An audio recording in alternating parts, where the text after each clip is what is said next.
Chapter 4, Mishnah 5. Rabbi Yochanan ben Baroka says, Kol ha-machal Hashem shemaim b'seiter. Anyone who's machal Hashem in private, nifroin mimenu b'glui. It will be extracted from him in public. He will pay the price in public.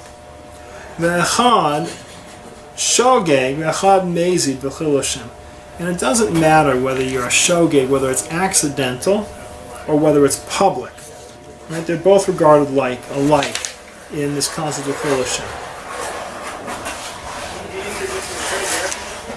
So one of the great risks, great destruction, after Yom Kippur, if you talk to people who are disrespectful of Torah, if you talk to people who think that Torah, Judaism, Orthodoxy, rabbis, that it's all stupid, as often as not, it's people who've seen Chilul Hashem.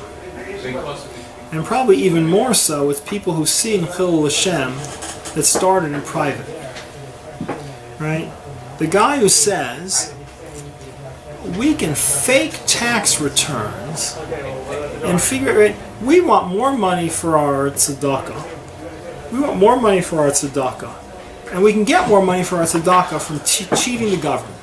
And here's a way we can cheat the government. Right? You know, there's a Mishnah we saw in the first parak that says, don't say a thing or about a thing that it'll never be heard.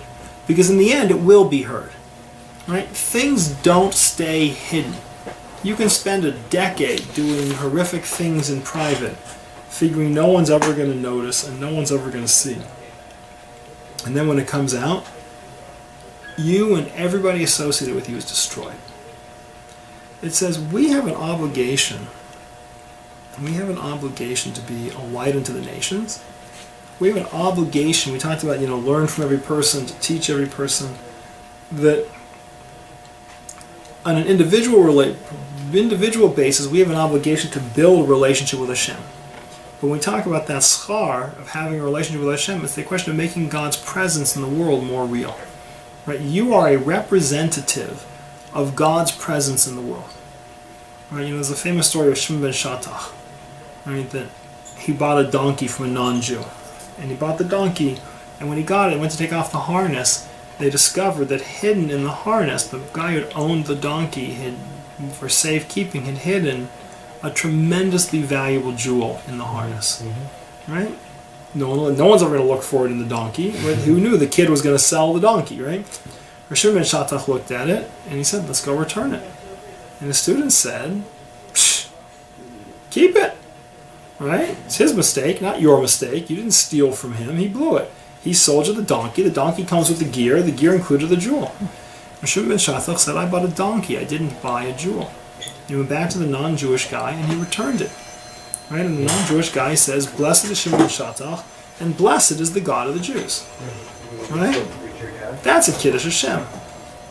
On the other hand, when it comes out in the press, right, when it gets out into the world, that secretly this guy who wears a black hat and a long beard and looks like he's, a Torah true person, has secretly been stealing, robbing, cheating, deceiving, molesting, right? All these things whose fundamental platform is that they make God look stupid, and they make his servants look stupid, and they make service of God look evil.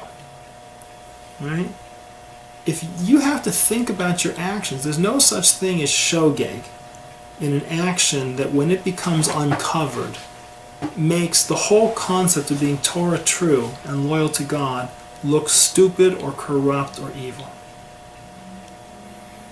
Everything else you do, you can figure out how you want to act. But if you take an action that you know that when it sees the light of day, people will look at you and just say, you and all Torah Jews are just hypocrites. You're scoundrels. Right? You're enemies of God. You're losers and idiots and philanderers, and you're corrupt and you're thieves. It's horrible. Because, again, why are we doing all these little mitzvot? This whole process is to make God's presence in the world real. And when they see that you're really nothing but a farce, and you never believed it anyways, and it was just a corrupt mess, then all you do is you create a whole civilization that hates God. they can't get to God. Right? It's very difficult for a person. No one wants to feel stupid. Right? No one wants to be embarrassed by feeling stupid. And why would I possibly accept on myself a religion where the guys who really believe it think it's stupid, or they cheat, or they're a mess? And you can take one simple act of corruption can damage, the repercussions can damage, it's interesting, the Tshuva movement in America, the cities that really did well, right? Aish Torah's biggest branch is here in LA. Right? More Jews, as a percentage of the community, more people have become frum in LA than anywhere else. Certainly more than in New York. Mm-hmm. It is very difficult to do kiruv in New York. Right? Jews will become frum and go to New York, right? But it's very difficult to do kiruv in New York.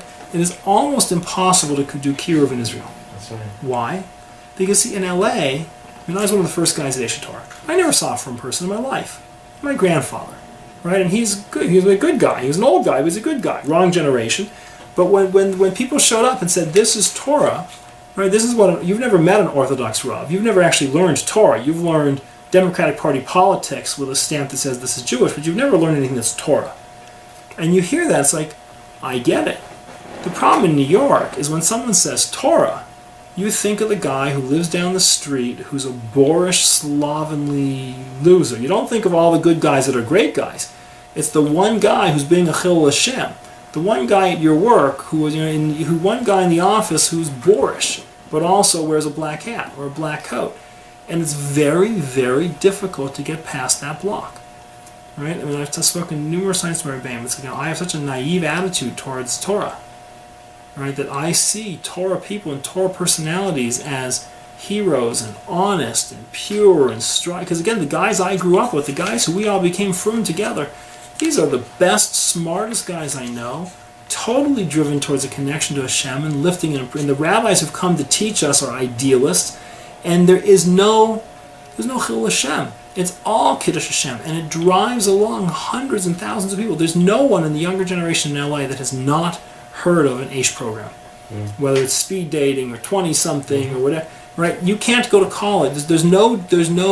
I don't think there's any Jewish college-age kid in LA that doesn't have, some positive sense of what a kiruv community is about, because there is no outside corruption. Right? So that's what it says. Machal Hashem, a person who's Machal Hashem in private, who they think that they can be a scoundrel, and dishonest and cheat, because no one's ever going to find out. Right? In the end, it says it will become revealed, and their lack of integrity, right, will drive more people away from Hashem.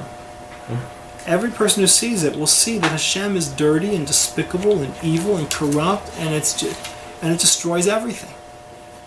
Right? Nothing does it worse. It inhibits the ability of people to connect to Hashem.